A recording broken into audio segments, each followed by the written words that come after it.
दोस्तों, प्रकृति का खजाना अनमोल और असीमित है। खासकर बारिश के मौसम में जगह जगह पर वनस्पतियां लग जाती है। कुछ पौधे अपने आप ही लग जाते हैं और इन्हें हम बेमतलब का सरदर्द या कचरा समझकर, जंगली घास फूस समझकर उखाड़ कर फेंक देते हैं। दोस्तों, कुछ पौधों के बारे में आज मैं आप सभी को बताने जा रही हूँ। ये हमारे आसपास में ही मौजूद होता है और इन्हें हम कचरा नहीं, बहुत ही ज्यादा कीमती और अनमोल रत्न कहना चाहेंगे। हीरे मोती से भी ज्यादा कीमती होते हैं ये। इनका औषधीय महत्व सर्वोपरि होता है। आज एक ऐसे ही छोटे से पौधे के बारे में बताने जा रही हूँ।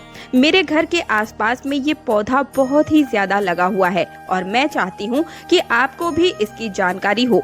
आप सभी स्क्रीन पर देखकर इस पौधे के बारे में समझ चुके होंगे कि ये किस चीज का पौधा है और अब मैं आपको बताऊंगी कि इस पौधे का क्या नाम होता है और इससे हमें क्या क्या फायदे होते हैं। आप इनके पौधों को जानकर चौंक जाएंगे दोस्तों, और इसके बाद से आप इसे बेमतलब का कचरा समझकर कभी भी उखाड़ कर नहीं फेंक पाएंगे। इस बात की गारंटी मैं लेती हूँ। दोस्तों, हमारे यहाँ पर इस पौधे को छोटा धतूरा के नाम से जाना जाता है। अलग अलग गांव शहरों में अलग अलग नाम से इन्हें जाना जाता है। हमारे यहाँ पर छोटा धतूरा कहते हैं। आपके यहाँ पर किस नाम से जाना जाता है, कमेंट में मुझे जरूर बताइएगा। कई लोग इसे छोटा गोखुर भी कहते हैं। कई जगहों पर इसे खाखरा कहा जाता है, कहीं संखा होली और कहीं कांथू बोलते हैं। कई जगह पर इसे कांटा गोली कहते हैं और अंग्रेजी में इसे कॉक लवर कहा जाता है। गांव में अक्सर सभी बच्चों ने यही कॉक लवर से एक दूसरे को मार करके अपना मन प्रसन्न किया होगा। मैं भी बचपन में अपने दोस्तों के कपड़ों में इसे चिपकाया करती थी। इन्हीं को देखकर हम अपने बचपन से जवान हुए हैं। इससे ज्यादातर गांव खेत खलिहानों में पाया जाता है। अगर साफ साफ शब्दों में कहूँ तो कॉक लवर सोने चांदी हीरे मोती से भी ज्यादा कीमती होता है दोस्तों। और आज मैं आपको इसके बीज के बारे में भी बताऊंगी। इसके जो बीज होते हैं वो कांटे युक्त होते हैं। जनवरी या फरवरी के महीने में इसमें बीज आना शुरू हो जाते हैं। पहले हरे रंग के बीज होते हैं और फिर धीरे धीरे ये भूरे रंग के बीज बन जाते हैं और ये बहुत ही औषधीय गुणों का भंडार होते हैं। दोस्तों, शायद आपको पता नहीं होगा कि ये एक बहुत ही अच्छी जड़ी बूटी भी है। अमृत तुल्य है, महाशक्तिशाली है। इस जड़ी बूटी के आगे बड़ी बड़ी डॉक्टरीय मेडिसिन भी फेल हो जाती है। तो अब से आप सभी इसे कचरा या सिरदर्द समझकर ना फेंकें। ये एक पावरफुल जड़ी बूटी है जो कि बरसात के मौसम में अपने आप ही लग जाती है। कांटे युक्त इसके फल होते हैं। आलों के लिए ये एक अमृत का काम करता है। दोस्तों, इसे कोई भी लगाता नहीं है, बल्कि ये आसानी से सड़क के किनारे या खाली स्थानों पर अपने आप ही उग जाते हैं। ये पौधा अगर आपके आसपास में मौजूद है और अगर किसी को सरदर्द की बहुत ज्यादा परेशानी है तो इसके पत्तों को पीस करके 2 से 3 बूंद रस के अंदर दही मिला करके अगर आप सिर के ऊपर मालिश करते हैं तो आपको आराम मिलता है। अक्सर मौसम बदलने से सर्दी खांसी बच्चों को हो ही जाती है और यहाँ तक कि बड़ों को भी हो जाती है। इसके पत्तों को छांव में सुखाकर दूध के साथ सेवन करने से सर्दी खांसी तुरंत ही खत्म हो जाती है। दोस्तों, ये हर प्रकार की कमजोरी को दूर करने के लिए भी रामबाण का कार्य करता है।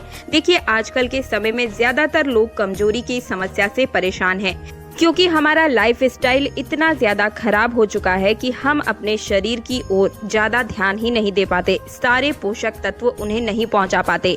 तो चलिए जानते हैं कि कैसे इसका सेवन करना चाहिए। तो इनके पत्तों को सबसे पहले सुखा करके एक चूर्ण बना लें और फिर दूध के साथ सेवन करने से आपके अंदर यौन शक्ति बढ़ती है, कमजोरी दूर हो जाती है। बहुत ही सिंपल सा उपाय है दोस्तों, आप इसका इस्तेमाल कर सकते हैं। ये मर्दों में ढीलेपन को भी दूर करता है, बहुत ही कारगर सिद्ध होता है। तो दोस्तों, आगे बढ़ने से पहले आप सभी से उम्मीद करती हूँ और एक रिक्वेस्ट करती हूँ कि वीडियो को लाइक करके चैनल को सब्सक्राइब और पास वाला बेल आइकन जरूर प्रेस कर दीजिएगा और कमेंट बॉक्स में जय श्री राम तुरंत लिख दीजिएगा।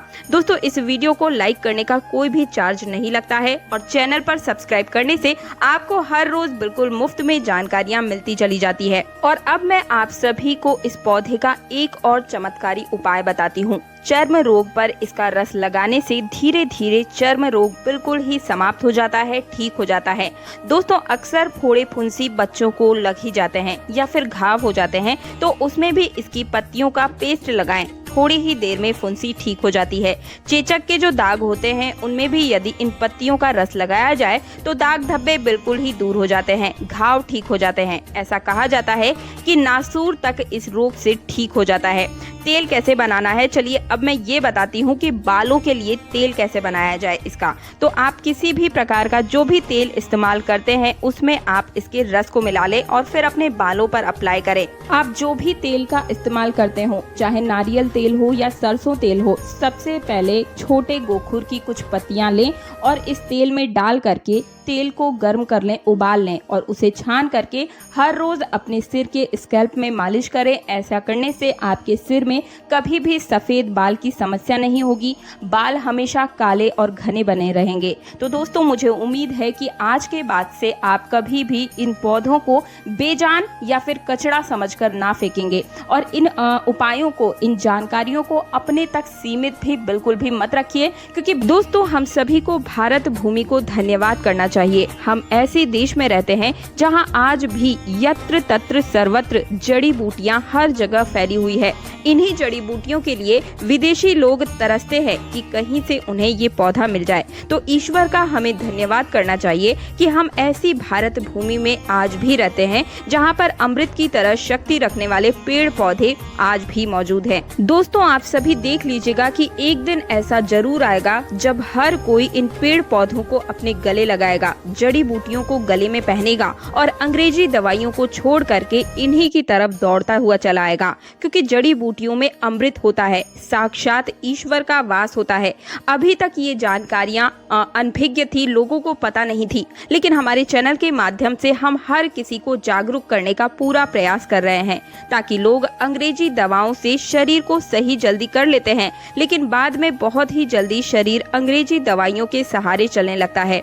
ऐसी दवा शरीर को जीते जी ही मार देती है, लेकिन पेड़ पौधों से निकला अमृत शरीर को अमर बना देता है, ताकतवर बना देता है, बुढ़ापे में भी जवानी की शक्ति रखता है। तो चलिए अब मैं आपको बताती हूँ कि किन किन बीमारियों में ये फायदेमंद है। देखिए, इसकी जो पत्तियां होती है उन्हें पीस करके अगर इनका रस निकाल करके अपने बालों में लगाया जाए तो आपके बालों का गंजापन दूर हो जाता है, नए बाल उगना शुरू हो जाते हैं। भारत भूमि में ऐसी ऐसी जानकारियां छुपी हुई है जो धीरे धीरे बिल्कुल ही विलुप्त होती जा रही है।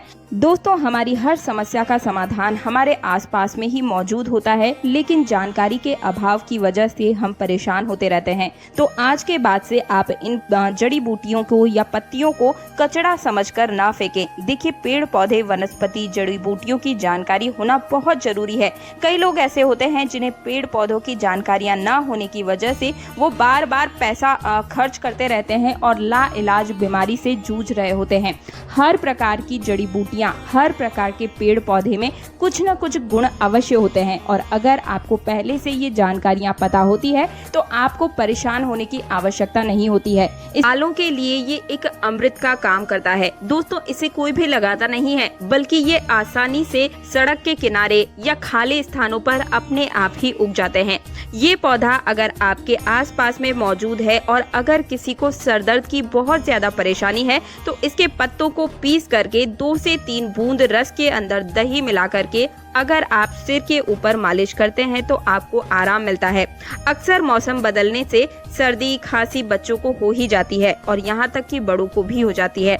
इसके पत्तों को छांव में सुखाकर दूध के साथ सेवन करने से सर्दी खांसी तुरंत ही खत्म हो जाती है। दोस्तों, ये हर प्रकार की कमजोरी को दूर करने के लिए भी रामबाण का कार्य करता है। देखिए, आजकल के समय में ज्यादातर लोग कमजोरी की समस्या से परेशान हैं, क्योंकि हमारा लाइफ स्टाइल इतना ज्यादा खराब हो चुका है कि हम अपने शरीर की ओर ज्यादा ध्यान ही नहीं दे पाते, सारे पोषक तत्व उन्हें नहीं पहुंचा पाते। तो चलिए जानते हैं कि कैसे इसका सेवन करना चाहिए। तो इनके पत्तों को सबसे पहले सुखा करके एक चूर्ण बना लें और फिर दूध के साथ सेवन करने से आपके अंदर यौन शक्ति बढ़ती है, कमजोरी दूर हो जाती है। बहुत ही सिंपल सा उपाय है दोस्तों, आप इसका इस्तेमाल कर सकते हैं। ये मर्दों में ढीलेपन को भी दूर करता है। बहुत ही कारगर कारगर सिद्ध होता है। तो दोस्तों, आगे बढ़ने से पहले आप सभी से उम्मीद करती हूँ और एक रिक्वेस्ट करती हूँ कि वीडियो को लाइक करके चैनल को सब्सक्राइब और पास वाला बेल आइकन जरूर प्रेस कर दीजिएगा और कमेंट बॉक्स में जय श्री राम तुरंत लिख दीजिएगा। दोस्तों, इस वीडियो को लाइक करने का कोई भी चार्ज नहीं लगता है और चैनल पर सब्सक्राइब करने से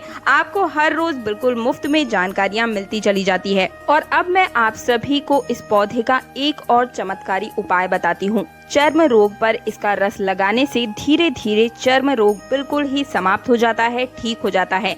दोस्तों, अक्सर फोड़े फुंसी बच्चों को लग ही जाते हैं या फिर घाव हो जाते हैं, तो उसमें भी इसकी पत्तियों का पेस्ट लगाएं। थोड़ी ही देर में फुंसी ठीक हो जाती है। चेचक के जो दाग होते हैं उनमें भी यदि इन पत्तियों का रस लगाया जाए तो दाग धब्बे बिल्कुल ही दूर हो जाते हैं, घाव ठीक हो जाते हैं। ऐसा कहा जाता है कि नासूर तक इस रोग से ठीक हो जाता है। तेल कैसे बनाना है, चलिए अब मैं ये बताती हूँ कि बालों के लिए तेल कैसे बनाया जाए इसका। तो आप किसी भी प्रकार का जो भी तेल इस्तेमाल करते हैं उसमें आप इसके रस को मिला लें और फिर अपने बालों पर अप्लाई करें। आप जो भी तेल का इस्तेमाल करते हो, चाहे नारियल तेल हो या सरसों तेल हो, सबसे पहले छोटे गोखुर की कुछ पत्तियां लें और इस तेल में डाल करके तेल को गर्म कर लें, उबाल लें और उसे छान करके हर रोज अपने सिर के स्कैल्प में मालिश करें। ऐसा करने से आपके सिर में कभी भी सफेद बाल की समस्या नहीं होगी, बाल हमेशा काले और घने बने रहेंगे। तो दोस्तों, मुझे उम्मीद है कि आज के बाद से आप कभी भी इन पौधों को बेजान या फिर कचरा समझकर ना फेंकेंगे और इन उपायों को, इन जानकारियों को अपने तक सीमित भी बिल्कुल भी मत रखिए, क्योंकि इस वीडियो को ज्यादा से ज्यादा अपने परिवार के हर एक सदस्य और अपने दोस्तों के साथ शेयर अवश्य कीजिएगा। वीडियो पसंद आए तो वीडियो को लाइक करने के साथ चैनल को सब्सक्राइब और पास वाला बेल आइकन जरूर प्रेस कर दीजिएगा। मिलते हूँ एक नई जानकारी के साथ, आपकी नई समस्या के नए समाधान के साथ। जय श्री राम।